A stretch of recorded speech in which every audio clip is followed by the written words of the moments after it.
Hello friend, નમસ્તે. હું કિંદર ખડિયા સાગર બધા સાથે મિત્રોનું આપણા યુટ્યુબ ચેનલ સ્મિથ શેર્સ ઇન્ફોમાં સ્વાગત કરું છું.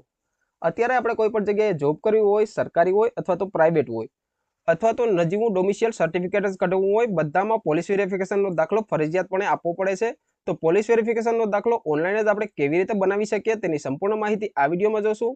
તો ચેનલ ઉપર તમે નવા હોય તો ચેનલને સબસ્ક્રાઇબ કરી લેજો, બેલ આઇકન હિટ કરી લેજો, જેથી કરીને આવનારા તમામ નોટિફિકેશન તેમજ સરકારી યોજનાકીય માહિતી તમને મળતી રહે. તો વધારે સમય ના લેતા આપણે કરીએ વિડીયોની શરૂઆત.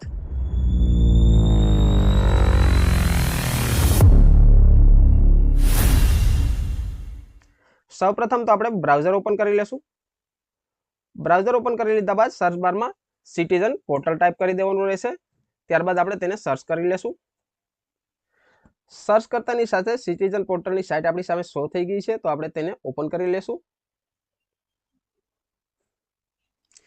સિટીઝન પોર્ટલની ઓફિશિયલ સાઇટ ઉપર આપણે પહોંચી ગયા છે. અહીંયા પર તમે લેંગ્વેજ પણ ચૂઝ કરી શકો છો. ત્યારબાદ અહીંયા પર હોમ, લોગિન અને નોંધણી તેમજ ઓનલાઈન ફોર્મ વગેરે વિકલ્પો પણ શો થઈ ગયા છે.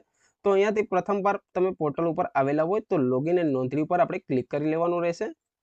અહીંયા પહેલા તમારે લોગિન આઈડી જનરેટ કરવાની રહેશે, જેના માટે નોંધણી ઉપર ક્લિક કરીશું. અહીંયા પર આપણે પર્સનલ ડિટેલ એડ કરવાની રહેશે, જેવી રીતે કે આધાર કાર્ડમાં જે આપણું નામ હોય તે મુજબ નામ, પિતાનું નામ અને અટક ટાઈપ કરી લેવાની રહેશે. ત્યારબાદ એક યુનિક યુઝરનેમ અહીંયા પર ટાઈપ કરી લેવાનું રહેશે અને આપણો મોબાઈલ નંબર અહીંયા પર એન્ટર કરી દેવાનો રહેશે. ત્યારબાદ આપણે આગળ વધીએ. અહીંયા પર પાસવર્ડ આપણે જે પણ રાખવો હોય તે અહીંયા પર ટાઈપ કરી લેશું. તે મુજબ કન્ફર્મ પાસવર્ડ પણ અહીંયા પર ટાઈપ કરી લેવાનો રહેશે અને ત્યારબાદ સેન્ડ ઓટીપી ઉપર ક્લિક કરીશું. તો બધી ડિટેલ આપણે ફિલઅપ કરી લઈએ. નામ, યુઝરનેમ, મોબાઈલ નંબર તેમજ પાસવર્ડ આપણે કન્ફર્મ કરી લીધો છે. ત્યારબાદ સેન્ડ ઓટીપી પર ક્લિક કરીશું. સક્સેસફુલી ઓટીપી આપણા મોબાઈલ ઉપર આવી ગયો છે, તો અહીંયા પર આપણે એન્ટર કરી લઈએ. ઓટીપી એન્ટર કરી લીધા બાદ આપણે પ્રોસેસમાં આગળ વધીશું. અહીંયા પર આપણો યુનિક ઈમેલ એડ્રેસ ટાઈપ કરી લેવાનો રહેશે. ત્યારબાદ સુરક્ષા માટેનો પ્રશ્ન અહીંયા પર કોઈ પણ એક તમે સિલેક્ટ કરી શકો છો, જેવી રીતે કે તમારું જન્મસ્થળ કયું છે, તો અહીંયા પર તમારું જે પણ જન્મસ્થળ હોય તે ટાઈપ કરી દેવાનું રહેશે અને ત્યારબાદ આપણે કેપ્ચા ફિલઅપ કરી લેશું. કેપ્ચા ફિલઅપ કરી લીધા બાદ ટર્મ એન્ડ કન્ડિશન એગ્રી કરી લેવાની રહેશે અને ત્યારબાદ રજીસ્ટ્રેશન પૂર્ણ કરો પર ક્લિક કરી લેવાનું રહેશે. બધી ડિટેલ આપણે ફિલઅપ કરી દીધી છે અને એગ્રી પણ કરી લીધું છે. ત્યારબાદ રજીસ્ટ્રેશન પૂર્ણ કરો પર ક્લિક કરી દેશું. ત્યારબાદ કન્ફર્મેશનમાં યસ કરી દેવાનું રહેશે. સક્સેસફુલી આપણું એકાઉન્ટ ક્રિએટ થઈ ગયું છે, તો આપણે ઓકે પર ક્લિક કરી દઈશું. ફરીથી આપણે હોમ પેજ ઉપર પહોંચી ગયા છે. ફરીથી આપણે લોગિન પર ક્લિક કરીશું. અહીંયા પર તમે જે પણ યુનિક યુઝરનેમ રાખેલું છે તે ટાઈપ કરવાનું રહેશે અને અહીંયા પર આપણે જે પાસવર્ડ રાખેલો છે તે ટાઈપ કરી દેવાનો રહેશે. ત્યારબાદ લોગિન પર ક્લિક કરી લેશું. સિટીઝન પોર્ટલ ઉપર સક્સેસફુલી આપણે લોગિન કરી લીધું છે. ત્યારબાદ અહીંયા પર આપણે જોઈ શકીએ છીએ અલગ અલગ સર્વિસ આપેલી છે, જેનો લાભ આપણે લઈ શકીએ છીએ. તો આપણે પોલીસ વેરિફિકેશનનો દાખલો કઢાવવા માટે એપ્લી ફોર એનઓસી પર ક્લિક કરવાનું રહેશે. જો તમે વિઝા માટે અથવા ઇમિગ્રેશન માટે પોલીસ વેરિફિકેશનનું સર્ટિફિકેટ બનાવવા માંગતા હોય તો પોલીસ વેરિફિકેશન સર્ટિફિકેટ ઉપર ક્લિક કરવાનું રહેશે, અથવા તો સામાન્ય જેવી રીતે કે આપણે સીએસસી સેન્ટર છે તેમાં પોલીસ વેરિફિકેશનનો દાખલો આપવાનો હોય અથવા તો ડોમિશિયલમાં પોલીસ વેરિફિકેશનનો દાખલો આપવાનો હોય તો તેના માટે આપણે અહીંયા પર એપ્લી ફોર એનઓસી પર ક્લિક કરીશું. જેવું જ આપણે એનઓસી પર ક્લિક કરીશું તેવું જ જે પ્રોફાઇલની અપડેટ છે તે આપણી સામે આવી જશે. તો સૌપ્રથમ તો આપણે પ્રોફાઇલને અપડેટ કરી લઈશું. પ્રોફાઇલ અપડેટમાં સેલ્યુટેશનમાં આપણે જે પણ જેન્ડર હોય એ મુજબ અહીંયા પર સિલેક્ટ કરી લેવાનું રહેશે. ત્યારબાદ આપણે અહીંયા પર જોઈ શકીએ છીએ આપણી કન્ટ્રી ઓલરેડી સિલેક્ટેડ છે, તેમજ નામ પણ અહીંયા પર શો થઈ રહ્યું છે. જેન્ડર પણ જે હોય તે સિલેક્ટ કરી લેવાનું રહેશે, મેલ, ફિમેલ. ત્યારબાદ આપણે અહીંયા પર બર્થ ડેટ ટાઈપ કરી લેવાની રહેશે. બર્થ ડેટ ટાઈપ થઈ ગયા બાદ રિલિજનમાં જે પણ આપણું રિલિજન એટલે કે ધર્મ હોય તે અહીંયા પર ટાઈપ કરી લેવાનું રહેશે. ત્યારબાદ ઓક્યુપેશન એટલે કે આપણો વ્યવસાય શું છે તો તે પણ અહીંયા પર સિલેક્ટ કરી લેવાનું રહેશે. કોઈ પણ તમે વ્યવસાય જે કરતા હોય તે સિલેક્ટ કરી શકો છો. ત્યારબાદ અહીંયા પર જો તમારી પાસે લેન્ડલાઇન મોબાઈલ નંબર અવેલેબલ હોય તો તે અહીંયા પર ટાઈપ કરી લેવાનું રહેશે. તો એટલી ડિટેલ આપણે ફિલઅપ કરી દઈશું. પર્સનલ ડિટેલ આપણે ટાઈપ કરી લીધી છે. ત્યારબાદ પ્રેઝન્ટ એડ્રેસ એટલે કે હાલનું આપણું એડ્રેસ શું છે તે અહીંયા પર ટાઈપ કરી લેવાનું રહેશે.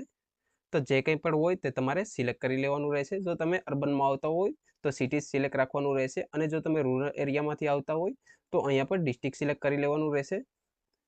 ત્યારબાદ અહીંયા પર તમારો હાઉસ નંબર એટલે કે ઘરનો નંબર અથવા નામ તેમજ ફળિયું અથવા શેરી કંઈ પણ તમે અહીંયા પર ટાઈપ કરી શકો છો. ત્યારબાદ તમારું ડિસ્ટ્રિક્ટ સિલેક્ટ કરી લેવાનું રહેશે. ત્યારબાદ તમારું જે પિનકોડ હોય તે અહીંયા પર એન્ટર કરી દેવાનું રહેશે. ત્યારબાદ તાલુકો સિલેક્ટ કરી લેવાનું રહેશે તેમજ વિલેજ સિલેક્ટ કરી લેવાનું રહેશે. વિલેજ સિલેક્ટ થઈ ગયા બાદ અહીંયા પર લેન્ડમાર્ક મરજિયાત છે, ફરજિયાત નથી. જો કોઈ તમારો લેન્ડમાર્ક હોય તો અહીંયા પર તમે ટાઈપ કરી શકો છો. તો એડ્રેસની ડિટેલ પણ આપણે ફિલઅપ કરી લઈએ. એડ્રેસની ડિટેલ આપણે ફિલઅપ કરી લીધી છે. ત્યારબાદ અહીંયા પર જો પરમનન્ટ એડ્રેસ પણ તમારું એ જ હોય તો અહીંયા પર રાઇટની નિશાની રહેવા દેવાની રહેશે, અથવા તો જો તમે પરમનન્ટ એડ્રેસ તમારું બીજું હોય તો અહીંયા પર તમે રાઇટની નિશાની કાઢી અને તમારું પરમનન્ટ એડ્રેસ પણ ટાઈપ કરી શકો છો. ત્યારબાદ આપણે જોઈ લઈએ આઈડી પ્રૂફ. તો આઈડી પ્રૂફમાં આપણે કોઈ પણ એક ડોક્યુમેન્ટ અપલોડ કરવાનું રહેશે, જેવી રીતે કે રાશન કાર્ડ છે, પાસપોર્ટ છે, પેન કાર્ડ છે, ડ્રાઇવિંગ લાઇસન્સ છે, વોટર આઈડી છે, આધાર કાર્ડ છે વગેરે ડોક્યુમેન્ટ્સ હોય તો આપણે તેમાંથી આધાર કાર્ડ સિલેક્ટ કરી લઈશું. ત્યારબાદ અહીંયા પર આપણે ડોક્યુમેન્ટ નંબર એટલે કે જે આપણો આધાર કાર્ડનો નંબર છે તે ટાઈપ કરી લઈશું. જો તમે ઇપિક કાર્ડ ચૂંટણી કાર્ડ સિલેક્ટ કરેલું હોય તો ચૂંટણી કાર્ડનો નંબર પણ ટાઈપ કરી શકો છો. રેશન કાર્ડ સિલેક્ટ કરેલું હોય તો રેશન કાર્ડનો નંબર પણ ટાઈપ કરી શકો છો. તો અહીંયા પર આપણે સિમ્પલ આધારનો નંબર ટાઈપ કરી લઈશું. નંબર ટાઈપ થઈ ગયા બાદ અટેચ પાસપોર્ટ સાઇઝ ફોટો, તો અહીંયા પર આપણે જેપીજી અથવા પીએનજી ફોર્મેટમાં ફોટો અપલોડ કરી લેવાનો રહેશે. ત્યારબાદ એટેચ આઈડી પ્રૂફ એટલે કે જે આપણે ડોક્યુમેન્ટ સિલેક્ટ કરેલું છે તે ડોક્યુમેન્ટ અહીંયા પર અપલોડ કરી દેવાનું રહેશે. તે પણ તમે જેપીજી અથવા પીએનજી ફોર્મેટમાં અપલોડ કરી શકો છો. પીડીએફ ફાઇલ હોય તો તે પણ તમે અપલોડ કરી શકો છો. ડોક્યુમેન્ટ અપલોડ થઈ ગયા બાદ કમ્પ્લીટ રજિસ્ટ્રેશન પર ક્લિક કરી દેવાનું રહેશે. ત્યારબાદ આપણે કન્ફર્મેશન કરી દઈશું. સક્સેસફુલી પ્રોફાઇલ અપડેટ થઈ ગઈ છે. ત્યારબાદ આપણે ફરીથી એપ્લાય ફોર એનઓસી પર ક્લિક કરીશું. ક્લિક કરતાની સાથે જ પર્સનલ ડિટેલ આપણી સામે શો થઈ ગઈ છે. ત્યારબાદ આપણે પેજને સ્ક્રોલ અપ કરી લેશું. ત્યારબાદ આપણે એનઓસીની ડિટેલ ટાઈપ કરી લેશું. તેના માટે સૌપ્રથમ તો એનઓસી ફોર્મમાં સિલેક્ટ કરી લેવાનું રહેશે. કોઈ પણ તમે સિલેક્ટ કરી શકો છો. વ્હીકલ ટ્રાન્સફર માટે એનઓસી લેવા માંગો છો તો તે પણ સિલેક્ટ કરી શકો છો. ત્યારબાદ અહીંયા પર આપણે સીએસસી માટે લેવાનું છે તો અધર સિલેક્ટ કરી લઈશું. ત્યારબાદ આપણે આગળ જોઈ લઈએ નેમ ઓફ ડિસ્ટ્રિક્ટ. તો અહીંયાથી આપણું જે ડિસ્ટ્રિક્ટ છે તે ચૂઝ કરી લેવાનું રહેશે. ડિસ્ટ્રિક્ટ ચૂઝ થઈ ગયા બાદ અહીંયાથી પોલીસ સ્ટેશન સિલેક્ટ કરી લેશું. પોલીસ સ્ટેશન સિલેક્ટ થઈ ગયા બાદ પર્પઝ ઓફ એનઓસી એટલે કે કયા કારણોસર તમારે એનઓસીની જરૂરિયાત છે તો અહીંયા પર આપણે ટાઈપ કરી લેશું for working of common service centre CSC. ત્યારબાદ આપણે આગળ વધીશું.